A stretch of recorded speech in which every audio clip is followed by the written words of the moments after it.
G'day. I'm going to talk to you about my work ute, service truck, whatever you want to call it. In Australia we call them a ute. So this is a Holden Rodeo. It's got a 3.5 litre V6, 150 kilowatts I think it is, and weighs 1,900 kilos, which is about 4,200 pounds. It's just a two-wheel drive, but it has a good quality locking rear differential I've put in it. As I walk around, I'll sort of talk about what it's got. So at the front, I put some aftermarket lights in it. It's got LED headlights as well as the aftermarket lights in it. I do that because I have to drive sometimes at dawn and in pretty rural areas where kangaroos like to be around. So dawn and dusk basically is the most dangerous time. So I put them on so it give me a bit of a warning. I was going to put a bull bar on it, but they're a bit pricey and they're a bit heavy, so I think I'm just going to leave it. And to be honest, I've hit kangaroos before and the bull bar sort of slowed down the damage, but that's about it. Still gets whacked pretty hard. It's got a bit taller tyres and stock just because I have to pop curbs sometimes to get a decent parking spot, and it's just a bit easier if you don't have to worry about scratching something. Decent quality tow bar on it. You can pull about 3,000, I think it's 200 kilos stock. That's unmodified suspension basically to do that. Maximum carrying I can put on the back is 1,200 kilos, which I never really max out because I've got all these toolboxes on the back, but it's always nice just to be able to put something heavy and not be, sagging right down. So first off, inside the cab, basically this is pretty much a base model. It's got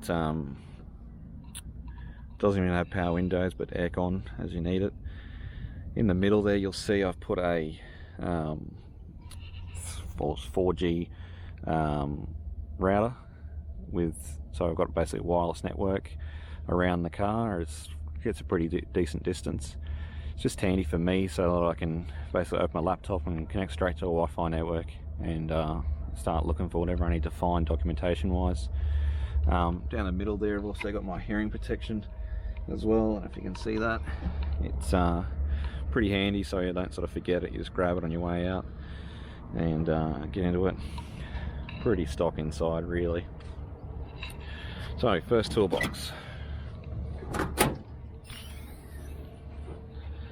So this is my basically grab bag. I walk into every customer with that first off. My previous video shows what's inside that.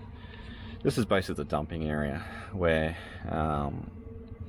any parts I need or whatever just gets thrown in there, and all the random junk. There's a grinder there, there's a couple of cables that are going to fit to a machine, and little impact, things like that. My lever bar, just when you're going to move something. I like this one because it has a pin end on it, so you can sort of use it like a massive drive pin, as well as it's good for levering if you're doing decent bolts, and then just the normal crowbar style lever on that end. Now I won't be able to show you every drawer because I've got some things in here that are a bit proprietary to my employer, and I don't really think it's worth it. So Dynabot gun, impact gun, for bolting machines down. I've got a little air hammer here. I like to use it just as a sort of a power punch basically. I've got a couple of fittings down here I throw in it, and it's good to get some, you can't get undone. Helps with that. Safety glasses, a couple of levels down here. I've got a little torch, just a little LPG torch. Works pretty good like that. Nice little spot to put it so I don't have to worry about the can getting messed up. Contact cleaner, RP7. My impacts basically over here, so this is the one I try and use the most, a little 90 degree, because that's sort of when I need to get into tight spots. I'll use that one. But then yeah, your normal impact. Most of the stuff I'm doing aren't very large bolts, so you don't really need massive impacts, although I do have a big one up here for that reason. So this is all basically, there's punches in here, files, all the sort of junk like that. Some big wrenches, massive line sometimes, decent sized hammer.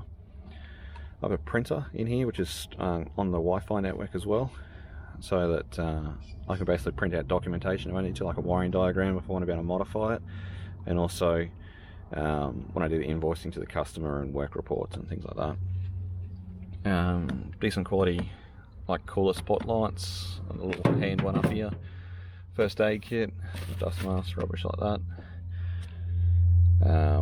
So I can charge the batteries here. I've got an inverter just to charge the batteries. I do have a inverter mounted on the bonnet as well, that it's like I'm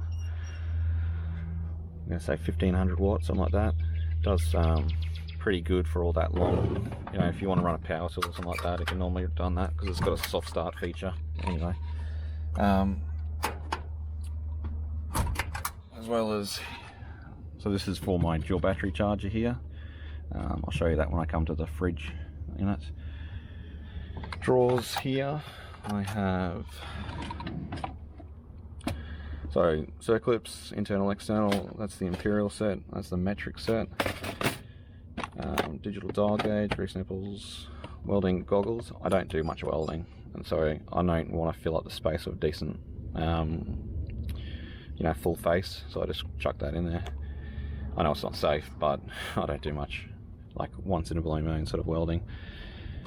Laptop charger, big set of verniers in there.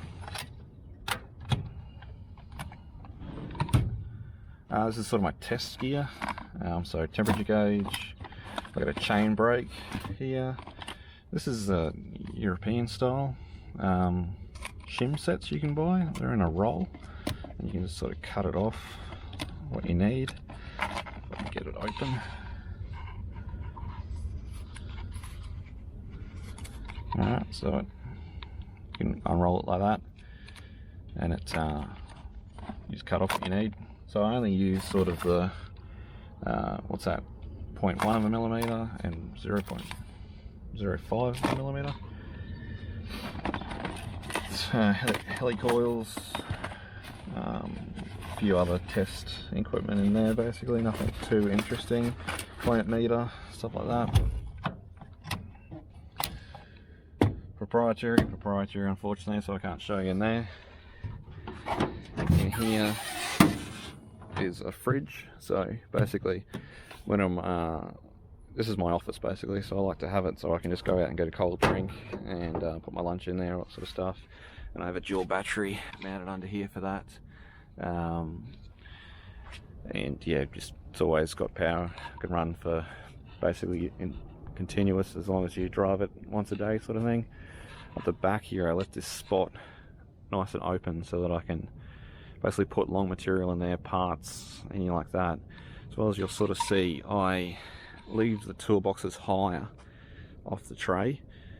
One is so that I don't hit my head on the doors, and also so that I can put parts straight under there. Like if there's a wide, you know, cover or something like that I've got to replace, it's rusted out or something like that, I can just throw it in there and you know, put a couple of straps over, and it's not standing up vertical.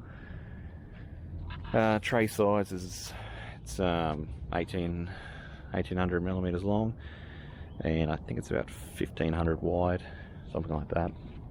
It's pretty rare. I'm struggling with space. In here I just have grease guns and some grease, basically that's about it. A couple of tubs of grease, nothing too special.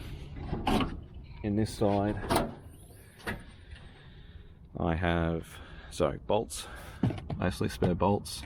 I have a full soldering iron, decent quality kit in there, and heat shrink and everything you basically need when you need to fix a cable or solder.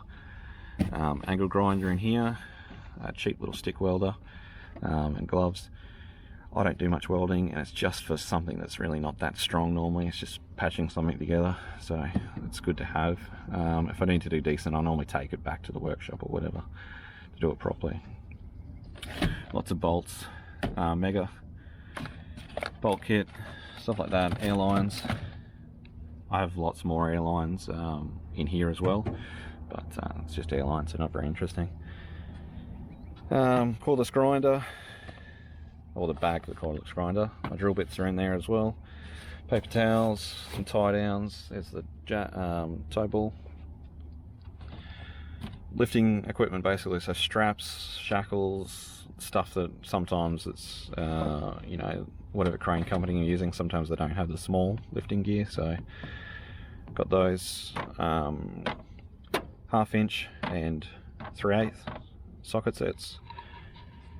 This is my dial gauge kit, and this is just basically a precision cut and ground block, square block basically, that I use for squaring up off those.